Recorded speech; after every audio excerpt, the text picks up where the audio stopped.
బీహార్కు ప్రత్యేక హోదా ఇవ్వడం సాధ్యం కాదంది కేంద్ర ప్రభుత్వం. లోక్సభలో జేడీయూ సభ్యుడు రాంప్రీత్ మండల్ అడిగిన ప్రశ్నకు లిఖితపూర్వక సమాధానమిచ్చారు కేంద్ర ఆర్థిక శాఖ సహాయ మంత్రి పంకజ్ చౌదరి. ప్రత్యేక హోదా ఇవ్వడానికి ఎన్డీసీ 5 నిబంధనలు పెట్టిందని, ఆ నిబంధనల ప్రకారం స్పెషల్ స్టేటస్ ఇవ్వలేమని తెలిపారు. గతంలో కొన్ని రాష్ట్రాలకు ఆ నిబంధనల ప్రకారమే ప్రత్యేక హోదాను కల్పించినట్లు కేంద్ర ఆర్థిక శాఖ తెలిపింది. ఎన్డీసీ నిబంధనల ప్రకారం బీహార్కు ప్రత్యేక హోదా సాధ్యం కాదంది. 2012లో అంతర్ మంత్రిత్వ శాఖల బృందం నివేదిక ఇదే విషయం చెప్పిందని తేల్చింది కేంద్ర ఆర్థిక శాఖ.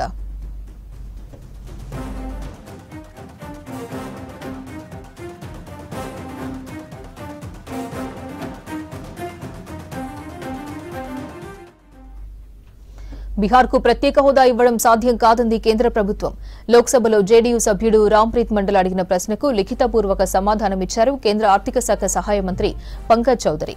ప్రత్యేక హోదా ఇవ్వడానికి ఎన్డీసీ 5 నిబంధనలు పెట్టిందని, ఆ నిబంధనల ప్రకారం స్పెషల్ స్టేటస్ ఇవ్వలేమని తెలిపారు.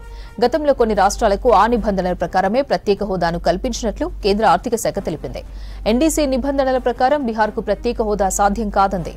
2012లో అంతర్ మంత్రిత్వ శాఖల బృందం నివేదిక ఇదే విషయం చెప్పిందని తేల్చింది కేంద్ర ఆర్థిక శాఖ.